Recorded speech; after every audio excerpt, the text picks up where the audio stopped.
Welcome सभी का एक नया वीडियो में। मैं हूँ अभी कजाकिस्तान में, अस्थाना से लगभग 100-150 किलोमीटर दूर एक सेराबेल गांव है। यहाँ पे आया था मैं रहने के लिए, कुछ टाइम के लिए यहाँ पे था। और ये रेलवे स्टेशन है ऐसा कुछ। तो अभी मैं जा रहा हूँ इंडिया, वापस जा रहा हूँ कजाकिस्तान से।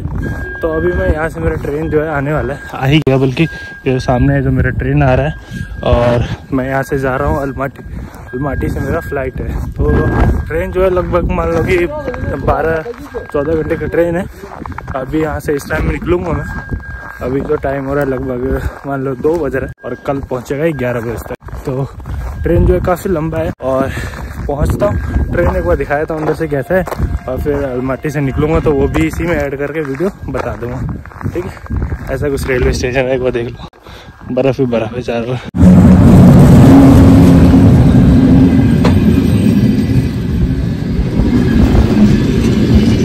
ट्रेन आ रहा है तो ऊपर से ना, और ये हवा लेके आ रहा है सामने से, और मुँह पे बर्फ़ ही बर्फ़ गिरे जा रहा है। मैं तो ये सोच रहा हूँ, ये जो ट्रेन है तो इनका जो पटरी होता है ये तो मतलब गीला हो जाना चाहिए ना, क्योंकि ये चल रहा है तो इससे गर्मी होती होगी। तो जो ऊपर जो बर्फ़ गिर रहा है तो पानी शायद फिसल उछल न जाए ट्रेन कहीं, ऐसा मेरे को लग रहा है देखो। बट ऐसा नहीं होता यार, बहुत अच्छा ग्रिप रहता है इनका। तो कोई नहीं, देखते मेरा कौन सा बोगी। ये पुलिस वाले भाई साहब मेरा हेल्प कर रहे हैं, देखते हैं कौन सा है, उसी में बैठ के निकलते हैं आज। Okay, you go on train any car from there. Okay.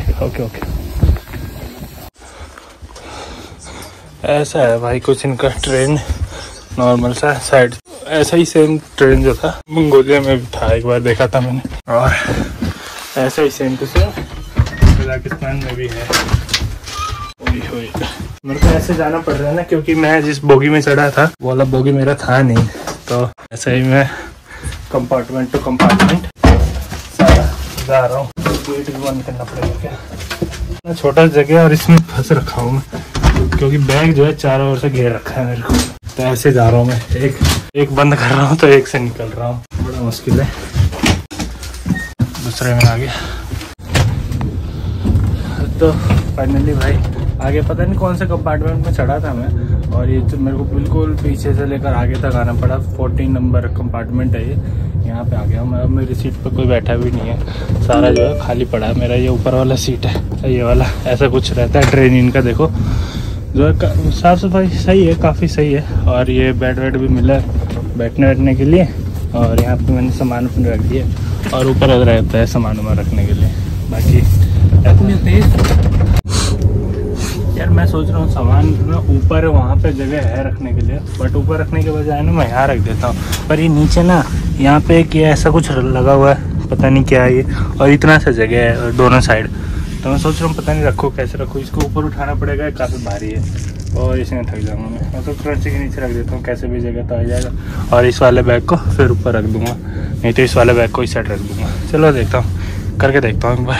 चलो बढ़िया है, दोनों साइड आ गया। इस साइड भी मैंने ये छोटा वाला रख दिया बैग, और ये बड़ा वाला इस साइड रख दिया। थोड़ा सा बाहर आ रहा है, कुछ पैर वैर ना मारे बस, चलो ठीक है।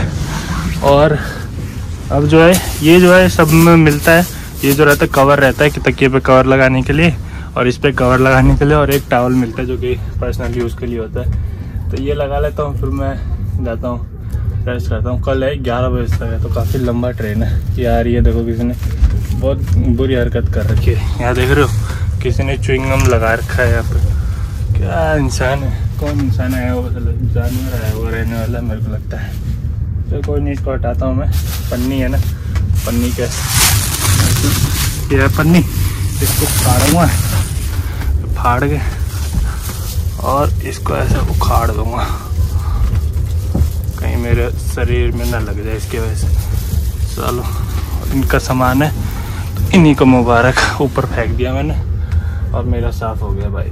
अब मैं इसको बिस्तर कर लेता हूँ, फिर दिखाता हूँ एक बार फाइनल कैसा लगता है। बिस्तर तो मैंने कर लिया है, और ऐसा कुछ बिस्तर है, बड़ा सुंदर से बनाया मैंने।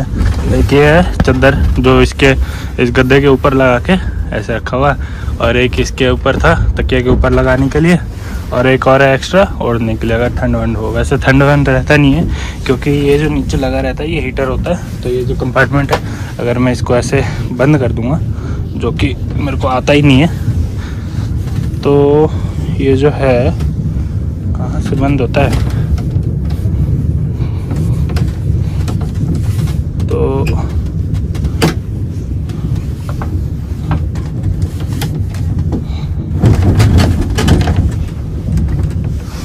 चलो ये खैर मेरे को बंद करना तो आता नहीं, अगर कोई और इसमें आएगा यहाँ का जो लोकल होगा तो उसको आता होगा बंद करना तो वो बंद कर देगा। बाकी ऐसा कुछ बिस्तर है। अब मैं चला रेस्ट करने, अब उठूँगा सीधा कल, मतलब ऐसा नहीं कि सोऊंगा तो कल ही उठूँगा, बस है खाने पीने होने के लिए उठूँगा। और कल जो है मेरा फ्लाइट है, कल 11 बजे तो ट्रेन उतरूँगा ट्रेन से अलमाटी में, और कल फिर मेरे को अलमाटी रेलवे स्टेशन से एयरपोर्ट जाना पड़ेगा, तो वहाँ से फिर फ्लाइट है मेरा दिल्ली का। ठीक है, और सारा कुछ बताऊंगा धीरे धीरे। मैंने सोचा नहीं था कि ये वीडियो बनाऊंगा, पर मैंने सोचा चलो कि अब मैं निकल रहा हूँ 3-4 महीने ट्रैवल करने के बाद तो बना लेता हूँ, और फिर वापस आऊँगा मैं। और ख़ासकर मेरे को वापस आना है रशिया जाने के लिए, क्योंकि रशिया में काफ़ी लोग जाने वाले, इसलिए उनके वहाँ पर विज़िट करूँगा मैं। तो वो जो है वो सारी चीज़ें बताऊँगा धीरे धीरे। ओके, अलमाटी आ चुके हैं भाई। ये है अलमाटी का रेलवे स्टेशन, और अभी फिलहाल मैं रेलवे स्टेशन के अंदर जा रहा हूँ क्योंकि मेरे को कैश की जरूरत है, क्योंकि यहाँ से एयरपोर्ट जाने के लिए पैसे चाहिए ना, तो उसके लिए अंदर जा रहा हूँ। एटीएम देखूंगा के बाद लेता हूँ कुछ कैश। एयरपोर्ट के अंदर आके मैं बैठ तो गया हूँ, सामान मैंने यहाँ रख दिया है फिलहाल। और अभी जो है मेरे पास काफ़ी टाइम है, क्योंकि अभी जो टाइम हो रहा है लगभग 11:30-12 बजने वाला है, और मेरा फ्लाइट है दिल्ली के लिए रात को 2-2:30 बजे के करीब है। और अभी मैं हूँ रेलवे स्टेशन अलमाटी पे। तो यहाँ से मेरे को जाना है पहले एयरपोर्ट, इंटरनेशनल एयरपोर्ट, जो कि ज़्यादा दूर नहीं है, 7 से 8 किलोमीटर दूर है यहाँ से, 20-25 मिनट का रास्ता है। तो मैं सोच रहा हूँ मैं पहले कुछ खा लेता हूँ। सामने है यहाँ पे छोटे छोटे दुकान टाइप के हैं, जैसे रेलवे स्टेशन पे होता है वैसा ही है। और इनका रेलवे स्टेशन ना हमारे रेलवे स्टेशन से काफ़ी अलग है। हम लोगों का कैसा होता है कि बड़ा ही ना भीड़ भाड़ दिखता है वहाँ पे, और काफ़ी मतलब क्रियोस रहता है, गंदा वंदा रहता है ना। तो यहाँ पे वो चीज़ कम है देखने के लिए, मतलब साफ़ सफाई काफ़ी ज़्यादा है, और मतलब एयरपोर्ट जैसा फील लग रहा है। मतलब अगर मैं नहीं बताता अगर मैं मान लो कि नहीं बताता कि ये रेलवे स्टेशन है, तो मतलब पता भी नहीं चलता शायद मुझे ये रेलवे स्टेशन है एक्चुअली। तो फिलहाल मैं यहाँ से अभी जा रहा हूँ, कुछ खा लेता हूँ और फिर यहाँ से निकलूँगा एयरपोर्ट के लिए। और एयरपोर्ट पे रहूँगा लगभग दोपहर से लेकर रात को 12 घंटे, मान लो पूरे 12 घंटे तक मेरे को वेट करना है, और एयरपोर्ट पे रहूँगा मैं। चलो देखते हैं, जो होता है बताता रहता हूँ। फिलहाल और निकलने का टाइम आ गया है। और एक अच्छा चीज़ हुआ था कि जब मैं बैठा हुआ था रेलवे स्टेशन उसमें, जिस ट्रेन से आ रहा था मैं उसमें, तो एक लेडीज़ थी जो कि कजाकिस्तान की थी, और उसके 3 बच्चे थे। लेकिन वो जो लेडीज़ थी वो बंगाली बोलती थी। तो मैं तो मेरी आदत है कि शुरू में जब भी मैं जाता हूँ तो मेरे साथ में जो भी बैठता है तो मैं उनसे थोड़ा बहुत बातचीत करने की कोशिश करता हूँ। तो वो कैमरे पे कंफर्टेबल बिल्कुल भी नहीं थी, तो उन्होंने मना कर दिया। तो मैंने वैसे ही उनसे बात किया बिना कैमरे के। उनसे बात किया तो उनसे पता चला कि उनकी शादी हो रखी है वहाँ पे बंगाल में। हस्बैंड जो है बंगाली है, और वो वहाँ पे बंगाल में रहते हैं, लगभग 5 साल से ज़्यादा हो चुका उनको रहेगा, और पूरा फ्लुएंट बंगाली बोलती है। और जब मैं हिंदी में थोड़ा बहुत कोशिश कर रहा था बोलने के लिए, तो हिंदी में उनको बहुत कम आता है बात करने, लेकिन वो समझ जाती है और कुछ बोल लेती है हिंदी में, उसको समझ आता है। अभी तो फिलहाल वो लोग जा चुके हैं, 3 बच्चे थे उनके, वो लोग चले गए बाहर, उनको कर दिया, निकल गए वो लोग। और अभी मैं आके यहाँ वेट कर रहा हूँ। चलो जो होता है बताता हूँ धीरे धीरे, ठीक है। टाइम अभी 11:30-12 बजने। अभी सोच रहा हूँ कि यार कुछ टाइम बाद निकलूँगा, क्योंकि ना अभी भूख लग रहा था, तो मैंने ये मंगा लिया है खाने के लिए यहीं से रेस्टोरेंट से। ये दिया कितने का?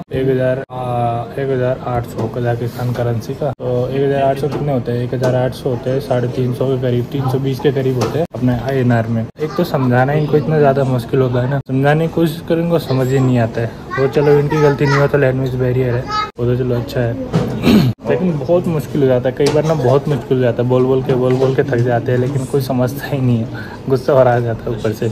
क्योंकि एक तो होता है जैसे ये लेडीज़ थी, वो तो चलो समझने की कोशिश कर रही थी एटलीस्ट, लेकिन इससे पहले वाला जो उस साइड वाला जो दुकान था जो मैं वो दिखा रहा था ये वाला, तो उसमें क्या था, एक आदमी था, उसको मैं समझाने की कोशिश कर रहा हूँ, समझ नहीं रहा है। ठीक है, मैंने बोला कि भाई इसको पढ़ो, मतलब ट्रांसलेट कर करके बोल रहा हूँ, ऐसा नहीं कि मैं हिंदी में बोल रहा हूँ, इतना तो चलो मैं समझ रहा हूँ। मैं इसको ट्रांसलेट कर करके बोल रहा हूँ, जो लिखा है एटलीस्ट वो तो पढ़ो। वो पढ़ ही नहीं रहा है, वो कुछ और ही अपने अलग ही सुन रहा है, अलग ही देख रहा है यहाँ। फिर मैं वो छोड़ दिया, मैंने चलो मैं तुम्हारे यहाँ लूंगा ही नहीं। फिर इनके यहाँ पे आ गया मैं, और इनके यहाँ से मैंने इनको समझाया। तो ये जो लेडीज थी चलो कम से कम पढ़ तो रही थी, जो लिखा था वो तो समझी, और फिर ये दिया। मेरे को समझ नहीं आ रहा है क्या, लेकिन चलो ले लिया मैंने। कोई मीट है और ये आलू है, ऐसा चोखा टाइप का बना के रखा हुआ है, तो यही खा रहा हूँ अभी फिलहाल। और निकलता हूँ अभी कुछ टाइम में, 10 मिनट में। और तो भाई रेलवे स्टेशन से मैं यहाँ पे तो आ गया था, एयरपोर्ट पे, और उस टाइम से लेकर अभी तक वेट कर रहा था। रात के 11:30 बज चुके हैं और ये जो है यहाँ पे चेक इन हो रहा है, तो चेक इन कर लेता हूँ। उसके बाद फिर दोबारा से वेटिंग एरिया में वेट करना पड़ेगा, उसके बाद फिर निकलना पड़ेगा। 2:40 का फ्लाइट है, 2:40 दिख रहा होगा इस पे, 2:40 लिखा हुआ है, दिल्ली का है 2:40 का फ्लाइट। तो दिल्ली के लिए निकलने वाले, वेट कर रहा हूँ लाइन में, चेक इन करा लेता हूँ, बोर्डिंग पास ले लेता हूँ, उसके बाद फिर बताता हूँ।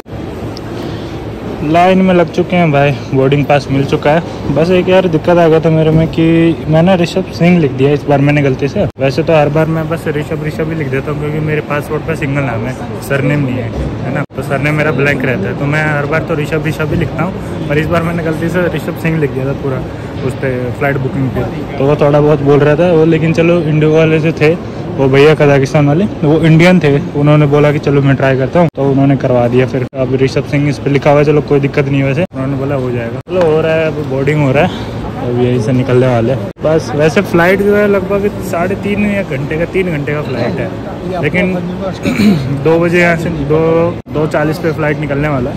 ये रहा 2:40 पे फ्लाइट निकलने वाला है यहाँ से, और ये है इसका बोर्डिंग पास। 2:40 पे निकलेगा और लगभग पहुँच जाएगा ये सुबह 5-5:30 बजे के करीब ये पहुँचेगा, 6-6:30 बजे के करीब। तो 3-3.5 घंटे का फ्लाइट है। चलो देखते हैं, ज़्यादा तो लाइन है नहीं, 1-2 इंडियन है, बाकी ये सब तो पता नहीं एशियन कहीं क्या है। इंडियन तो 1 ही 2 निकले जो कि दिल्ली जा रहे हैं, पता नहीं है बाकी लोग कहाँ जा रहे हैं दिल्ली। भाई वेटिंग एरिया पे आके बैठ चुका हूँ मैं, ऐसा कुछ है वेटिंग एरिया यहाँ का। और जो मैंने जो फ्लाइट का टिकट जो बुक किया था 2:40 पे दिखा रहा था कि फ़्लाइट टेक ऑफ करेगा, मतलब बोर्डिंग होगा उस टाइम, लेकिन जो मैंने बोर्डिंग पास लिया उस पर 2:55 का है। चलो देखते हैं क्या होता है। ऐसा कुछ है यहाँ का वो वेटिंग एरिया, बड़ा ही सेम लगभग दिल्ली जैसा ही लग रहा है लगभग। एक दिक्कत हो गया था कि जब मैं सिक्योरिटी चेक करवा रहा था अपना सब सारा इलेक्ट्रॉनिक सामान जो होता है सिक्योरिटी चेक के लिए देना पड़ता है, तो उस टाइम मैं पावर बैंक निकाल रहा था बैग में से, पर याद आया मेरे को कि जहाँ मैं वेटिंग एरिया में उस टाइम वेट कर रहा था, तो पावर बैंक मैंने चार्ज में लगा रखा था, और वो पावर बैंक मैं वहीं पे भूल गया, सिक्योरिटी चेक करवा रहा था। तो मेरे को फिर दोबारा से वापस पीछे भाग के जाना पड़ा, वहाँ पे पावर बैंक उठाना पड़ा, फिर वहाँ से दोबारा गया मैं, तो उल्टा सीधा हो गया सारा कुछ। नहीं तो बच गया, मेरा पावर बैंक पे चलाया था। और जैसे पहले मैंने एक बार पहले पुराने वीडियो में बताया था कि जो मेरा 50,000 mAh वाला जो बैटरी था पावर बैंक था, वो मेरा थाईलैंड में शायद ले लिया था एयरपोर्ट पे, और ये बच गया, ये भी चला जाता। नहीं तो ये भी मैंने बड़े मुश्किल से ख़रीदा था, मैंने कहीं पे या वियतनाम में ख़रीदा था शायद मैंने जो। और ये मैंने कब खरीदा था, जब मेरे को प्रदीप भाई मिले थे, प्रदीप राणा जिनका यूट्यूब चैनल है जो जानते होंगे, तो वियतनाम में मिले थे, तो उनके साथ ही तो मैं और वो दो एक ही हॉस्टल में रुके थे, तो उसी के साथ मिलकर मैंने खरीदा था। सही था काफ़ी, वो 20,000 mAh का था, तो रखा हुआ मैंने, ले आया मैं, बाकी बच गया।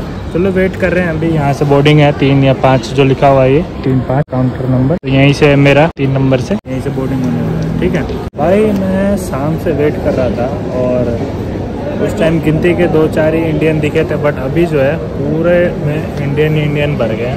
ये देखो यहाँ से लेकर वहाँ तक पूरे में इंडियन ही इंडियन है। अब ऐसा लग रहा है कि जो पूरे फ्लाइट में खाली इंडियन ही है, बाहर के तो बहुत कम लोग हैं। अब जितने बचे हैं सारे इंडियन ही बचे हुए हैं। रेडी हो चुके हैं, 2:40 हो रहा है और 2:55 का टाइम है बोर्डिंग का, और बोर्डिंग होने ही वाला है थोड़ी देर में। निकलने वाले हैं दिल्ली के लिए, अपने देश वापस जा रहे हैं बहुत टाइम बाद।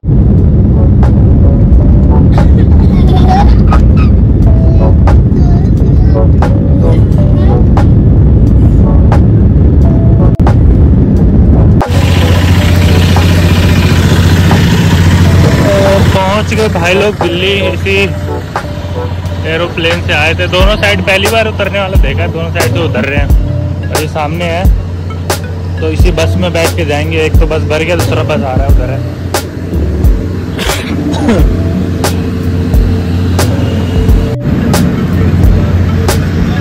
Welcome to Delhi.